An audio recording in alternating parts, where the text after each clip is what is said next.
मधुबन के बाबा,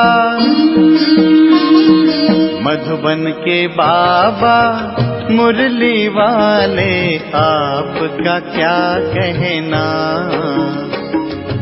आपका क्या कहना। ओम शांति। आज 8 मार्च 2025 के साकार मधुर महावाक्य हैं। आज मीठे मीठे पापा दादा बोले, मीठे बच्चे, रूहानी सर्विस कर अपना और दूसरों का कल्याण करो। बाप से सच्ची दिल रखो तो बाप की दिल पर चढ़ जाएंगे। बाबा ने कहा, मीठे बच्चे, रूहानी सर्विस कर अपना और दूसरों का कल्याण करो। बाप से सच्ची दिल रखो तो बाप की दिल पर चढ़ जाएंगे। बाबा ने आज प्रश्न पूछा कि देही अभिमानी बनने की मेहनत कौन कर सकते हैं और देही अभिमानी की निशानियां सुनाओ। तो उत्तर में बाबा समझाते, जिनका पढ़ाई से और बाप से अटूट प्यार है वही देही अभिमानी बनने की मेहनत कर सकते हैं। वह शीतल होंगे, किसी से भी अधिक बात नहीं करेंगे। उनका बाप से लव होगा, चलन बड़ी रॉयल होगी।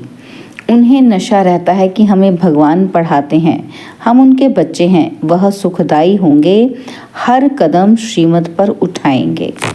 ओम शांति। बच्चों को सर्विस समाचार भी सुनना चाहिए और फिर मुख्य जो महारथी सर्विसेबल हैं उन्हों को राय निकालनी चाहिए। बाबा जानते हैं सर्विसेबल बच्चों का ही विचार सागर मंथन चलेगा। मेले व प्रदर्शनी की ओपनिंग किससे कराएं, क्या क्या पॉइंट सुनानी चाहिए और शंकराचार्य आदि अगर तुम्हारी इस बात को समझ गए तो कहेंगे यहाँ की नॉलेज तो बहुत ऊंची है। इन्हों को पढ़ाने वाला कोई तीखा दिखता है, भगवान पढ़ाते हैं वह तो मानेंगे ही नहीं। तो प्रदर्शनी आदि का उद्घाटन करने जो आते हैं उनको क्या क्या समझाते हैं वह समाचार सबको बताना चाहिए, या तो टेप में शॉर्ट में भरना चाहिए। जैसे गंगे ने शंकराचार्य को समझाया, ऐसे ऐसे सर्विसेबल बच्चे तो बाप के दिल पर चढ़ते हैं। यूं तो स्थूल सर्विस भी है, परंतु बाबा का अटेंशन रूहानी सर्विस पर जाएगा जो बहुतों का कल्याण करते हैं। भल कल्याण तो हर बात में है, ब्रह्मा भोजन बनाने में भी कल्याण है अगर योग युक्त हो बनाए। ऐसा योग युक्त भोजन बनाने वाला हो तो भंडारे में बड़ी शांति हो। याद की यात्रा पर रहें, कोई भी आए तो झट उनको समझाए। बाबा समझ सकते हैं कि सर्विसेबल बच्चे कौन हैं जो दूसरों को भी समझा सकते हैं। उन्हों को ही अक्सर करके सर्विस पर बुलाते भी हैं।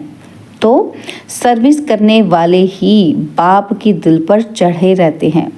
बाबा का अटेंशन सारा सर्विसेबल बच्चों की तरफ ही जाता है। कई तो सम्मुख मुरली सुनते हुए भी कुछ समझ नहीं सकते, धारणा नहीं होती, क्योंकि आधा कल्प के देह अभिमान की बीमारी बड़ी कड़ी है। उसको मिटाने के लिए बहुत थोड़े हैं जो अच्छी रीति पुरुषार्थ करते हैं। बहुतों से देही अभिमानी बनने की मेहनत पहुंचती ही नहीं है। बाबा समझाते हैं, बच्चे, देही अभिमानी बनना बड़ी मेहनत है। भल कोई चार्ट भी भेज देते हैं परंतु पूरा नहीं, फिर भी कुछ अटेंशन रहता है। देही अभिमानी बनने का अटेंशन बहुतों का कम रहता है। देही अभिमानी बड़े शीतल होंगे, वह इतना जास्ती बातचीत नहीं करेंगे। उन्हों का बाप से लव ऐसा होगा जो बात ही मत पूछो। आत्मा को इतनी खुशी होनी चाहिए जो कभी कोई मनुष्य को ना हो। इन लक्ष्मी नारायण को तो ज्ञान है ही नहीं। ज्ञान तुम बच्चों को ही है जिनको भगवान पढ़ाते हैं। भगवान हमको पढ़ाते हैं। ये नशा भी तुम्हारे में कोई एक दो को रहता है। वह नशा हो तो बाप की याद में रहें, जिसको देही अभिमानी कहा जाता है, परंतु वह नशा नहीं रहता है। याद में रहने वाले की चलन बड़ी अच्छी रॉयल होगी। हम भगवान के बच्चे हैं इसलिए गायन भी है। अतीन्द्रिय सुख गोप गोपियों से पूछो। जो देही अभिमानी हो बाप को याद करते हैं, याद नहीं करते हैं इसलिए शिव बाबा के दिल पर नहीं चढ़ते हैं। शिव बाबा के दिल पर नहीं तो दादा के भी दिल पर नहीं चढ़ सकते। उनके दिल पर होंगे तो जरूर इनके दिल पर भी होंगे। बाप हर एक को जानते हैं। बच्चे खुद भी समझते हैं कि हम क्या सर्विस करते हैं। सर्विस का शौक बच्चों में बहुत होना चाहिए। कोई को सेंटर जमाने का भी शौक रहता है और कोई को चित्र बनाने का शौक रहता है। बाप भी कहते हैं, मुझे ज्ञानी तो आत्मा बच्चे प्यारे लगते हैं, जो बाप की याद में भी रहते हैं और सर्विस करने के लिए भी फथकते रहते हैं। कोई तो बिल्कुल ही सर्विस नहीं करते हैं, बाप का कहना भी नहीं मानते हैं। बाप तो जानते हैं ना कि कहाँ किसको सर्विस करनी चाहिए, परंतु देह अभिमान के कारण अपनी मत पर चलते हैं तो वो दिल पर नहीं चढ़ते हैं।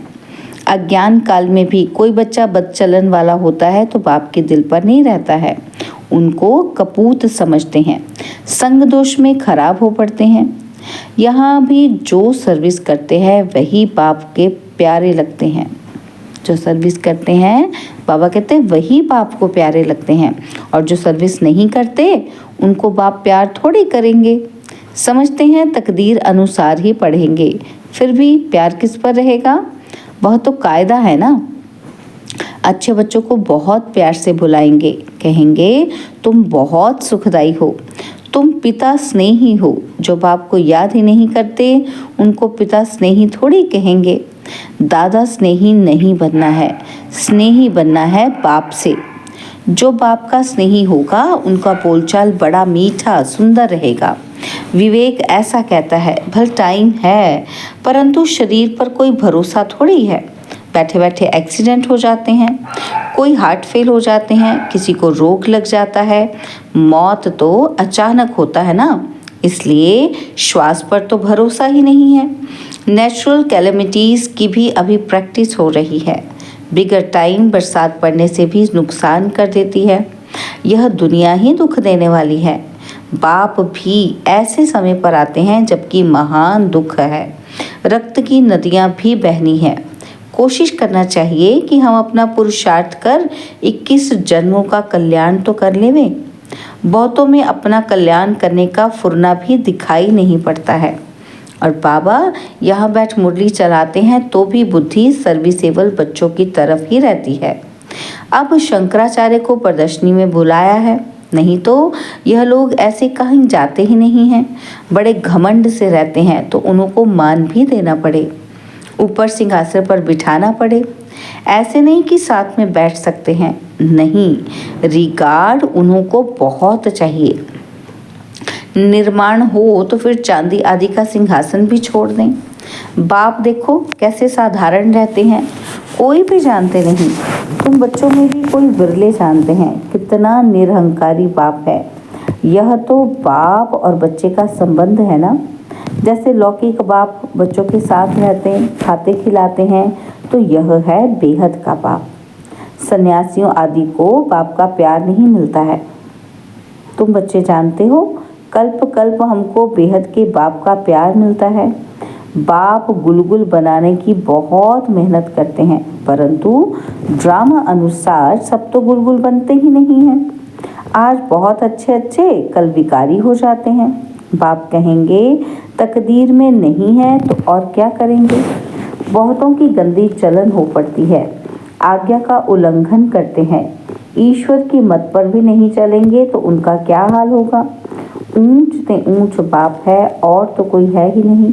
और फिर देवताओं के चित्रों में देखेंगे तो ये लक्ष्मी नारायण ही ऊंच ते ऊंच है, परंतु मनुष्य यह भी नहीं जानते कि इन्हों को ऐसा किसने बनाया। बाप तुम बच्चों को रचता और रचना की नॉलेज अच्छी रीति बैठ समझाते हैं। तुमको तो अपना शांतिधाम सुखधाम ही याद आता है। सर्विस करने वालों के नाम स्मृति में आते हैं, तो ज़रूर जो बाप के आज्ञाकारी बच्चे होंगे उनकी तरफ ही दिल जाएगी। बेहद का बाप एक ही बार आते हैं, वह लौकिक बाप तो जन्म जन्मांतर मिलता है। सत्युग में भी मिलता है, परंतु वहाँ ये बाप नहीं मिलता है। अभी की पढ़ाई से तुम पद पाते हो, और यह भी तुम बच्चे ही जानते हो कि बाप से हम नई दुनिया के लिए पढ़ रहे हैं। यह बुद्धि में याद रहना चाहिए, है बहुत सहज। समझो बाबा खेल रहे हैं, अनायास कोई आ जाते हैं तो बाबा झट वहाँ ही उनको नॉलेज देने लग पड़ेंगे। बेहद के बाप को जानते हो? बाप आए हैं पुरानी दुनिया को नई बनाने, राजयोग सिखलाते हैं। भारतवासियों को ही सिखलाना है। भारत ही स्वर्ग था, जहाँ इन देवी देवताओं का राज्य था। अभी तो नरक है, नरक से फिर स्वर्ग बाप ही बनाएंगे। ऐसी ऐसी मुख्य बातें याद कर कोई भी आए तो उनको बैठ समझाओ तो कितना खुश हो जाए। समझो, सिर्फ बोलो कि बाप आया हुआ है। ये वही महाभारत लड़ाई है जो गीता में गाई हुई है। गीता का भगवान आया था, गीता सुनाई थी। किस लिए? मनुष्य को देवता बनाने। बाप सिर्फ कहते हैं कि मुझ बाप को और वर्षे को याद करो। यह दुख धाम है, इतना बुद्धि में याद रहे तो भी खुशी रहे। हम आत्मा बाबा के साथ जाने वाली हैं शांति धाम, और फिर वहाँ से पाठ बजाने आएंगे। पहले पहले सुख धाम में, जैसे कॉलेज में पढ़ते हैं तो समझते हैं कि हम ये पढ़ते हैं और फिर ये बनेंगे, बैरिस्टर बनेंगे व पुलिस सुपरिटेंडेंट बनेंगे, इतना पैसा कमाएंगे, खुशी का पारा चढ़ा रहेगा। तुम बच्चों को भी ये खुशी रहनी चाहिए। सारा दिन बुद्धि में ये चिंतन रहे तो खुशी भी हो, अपना और दूसरों का भी कल्याण करें। जिन बच्चों के पास ज्ञान धन है उनका फर्ज है दान करना। अगर धन है दान नहीं करते तो उन्हें मनहूस कहा जाता है। उनके पास धन होते भी जैसे कि है ही नहीं। धन हो तो ज़रूर दान करें। अच्छे अच्छे महारथी बच्चे हैं जो हैं वो सदैव बाबा के दिल पर चढ़े रहते हैं। कोई कोई के लिए ख्याल रहता है कि शायद टूट पड़े। सर्कमस्टांस ऐसे हैं, देह का अहंकार बहुत चढ़ा हुआ है। कोई भी समय हाथ छोड़ दे और जाकर अपने घर में रहे। भल मुरली बहुत अच्छी चलाते हैं परंतु देह अभिमान बहुत है। थोड़ा भी बाबा सावधानी देंगे तो झट टूट पड़ेंगे। नहीं तो गायन है, प्यार करो चाहे ठुकराओ। यहाँ बाबा राइट बात करते हैं तो भी गुस्सा चढ़ जाता है। ऐसे ऐसे बच्चे भी हैं। कोई तो अंदर में बहुत शुक्रिया मानते हैं और कोई अंदर जल मरते हैं। माया का देह अभिमान बहुत है। कई ऐसे भी बच्चे हैं जो मुरली सुनते ही नहीं हैं और कोई तो मुरली बिगर रह ही नहीं सकते। मुरली नहीं पढ़ते हैं तो अपना ही हट है। हमारे में तो ज्ञान बहुत है और है ही कुछ नहीं। तो जहाँ शंकराचार्य आदि प्रदर्शनी में आते हैं, सर्विस अच्छी होती है तो वह समाचार सबको भेजना चाहिए, तो सबको मालूम पड़े कि कैसे सर्विस हुई, तो वह भी सीखेंगे। ऐसी ऐसी सर्विस के लिए जिनको ख्यालात आते हैं उनको ही बाबा सर्विसेबल समझेंगे। सर्विस में कभी थकना नहीं चाहिए। यह तो बहुतों का कल्याण करना है ना। बाबा को तो यही ओना रहता है, सबको ये नॉलेज मिले, बच्चों की भी उन्नति हो। रोज़ मुरली में समझाते रहते हैं कि ये रूहानी सर्विस है, मुख्य सुनना और सुनाना है, शौक होना चाहिए। बैज लेकर रोज़ मंदिर में जाकर समझाओ यह लक्ष्मी नारायण कैसे बने और फिर कहाँ गए, कैसे राज्य भाग्य पाया। मंदिर के दर पर जाकर बैठो, कोई भी आए बोलो यह लक्ष्मी नारायण कौन है, कब इन्हों का भारत में राज्य था। हनुमान भी जुतियों में जाकर बैठता था ना, तो उसका भी रहस्य है ना। तरस पड़ता है। सर्विस की युक्तियाँ बाबा बहुत बतलाते हैं परंतु अमल में बहुत मुश्किल लाते हैं। सर्विस बहुत है। बाबा कहते अंधों की लाठी बनना है। जो सर्विस नहीं करते, बुद्धि साफ नहीं है तो फिर धारणा नहीं होती। नहीं तो सर्विस बहुत सहज है। तुम यह ज्ञान रत्नों का दान करते हो। कोई साहूकार आए तो बोलो हम आपको ये सौगात देते हैं, इनका अर्थ भी आपको समझाते हैं। इन बैजेस का बाबा को बहुत कदर है और किसी को इतना कदर नहीं है। इनमें बहुत अच्छा ज्ञान भरा हुआ है परंतु किसी की तकदीर में नहीं है तो बाबा भी क्या कर सकते हैं।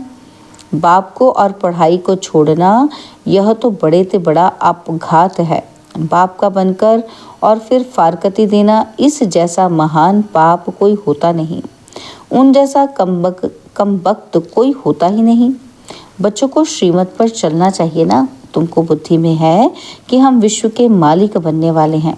कम बात थोड़ी ही है। याद करेंगे तो खुशी भी रहेगी। याद ना रहने से पाप भस्म नहीं होंगे। एडॉप्ट हुए तो खुशी का पारा चढ़ना चाहिए, परंतु माया बहुत विघ्न डालती है, कच्चों को गिरा देती है। जो बाप की श्रीमत ही नहीं लेते तो वह क्या पद पाएंगे। थोड़ी मत ली तो फिर ऐसा ही हल्का पद पाएंगे। अच्छी रीति मत लेंगे तो ऊंच पद पाएंगे।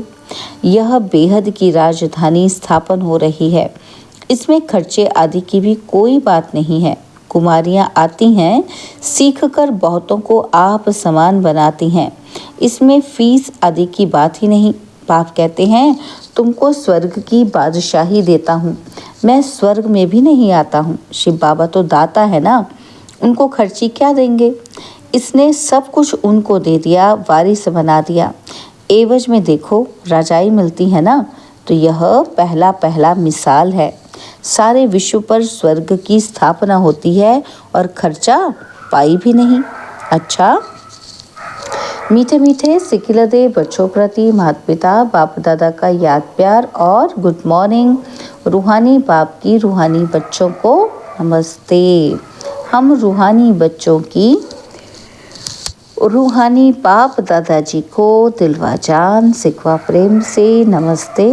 ओम शांति। प्यारे बाबा, मीठे बाबा, मेरे बाबा, शुक्रिया बाबा, शुक्रिया बाबा, शुक्रिया।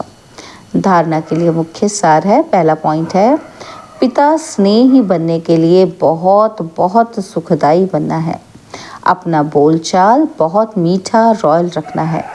सर्विसेबल बनना है। निरहंकारी बन सेवा करनी है। और सेकंड पॉइंट है, पढ़ाई और बाप को छोड़कर कभी आपघाती महापापी नहीं बनना है। मुख्य है रूहानी सर्विस। इस सर्विस में कभी थकना नहीं है। ज्ञान रत्नों का दान करना है, मनहूस नहीं बनना है। बाबा ने आज वरदान दिया, सदा निज धाम और निज स्वरूप की स्मृति से उपराम न्यारे प्यारे भव। सदा निज धाम और निज स्वरूप की स्मृति से उपराम न्यारे प्यारे भव। निराकारी दुनिया और निराकारी रूप की स्मृति ही सदा न्यारा और प्यारा बना देती है। हम है ही निराकारी दुनिया के निवासी। यहाँ सेवा अर्थ अवतरित हुए हैं। हम इस मृत्युलोक के नहीं, लेकिन अवतार हैं। सिर्फ ये छोटी सी बात याद रहे तो उपराम हो जाएंगे। जो अवतार ना समझ गृहस्थी समझते हैं तो गृहस्थी की गाड़ी कीचड़ में फंसी रहती है। गृहस्थी है ही बोझ की स्थिति और अवतार बिल्कुल हल्का है। अवतार समझने से अपना निजी धाम, निजी स्वरूप याद रहेगा और उपराम हो जाएंगे। स्लोगन, ब्राह्मण वह है जो शुद्धि और विधि पूर्वक हर कार्य करे। ब्राह्मण वह है जो शुद्धि और विधि पूर्वक हर कार्य करे। ओम शांति। तो बाबा के आज के अव्यक्त इशारे, सत्यता और सभ्यता रूपी कल्चर को अपनाओ। तो बाबा ने कहा, जो निर्माण होता है वही नव निर्माण कर सकता है। शुभ भावना व शुभ कामना का बीज ही है निमित्त भाव और निर्माण भाव। हद का मान नहीं, लेकिन निर्माण। अब अपने जीवन में सत्यता और सभ्यता के संस्कार धारण करो। यदि ना चाहते हुए भी कभी क्रोध या चिड़चिड़ापन आ जाए तो दिल से कहो, क्या कहो, मीठा बाबा, तो एक्स्ट्रा मदद मिल जाएगी। ओम शांति।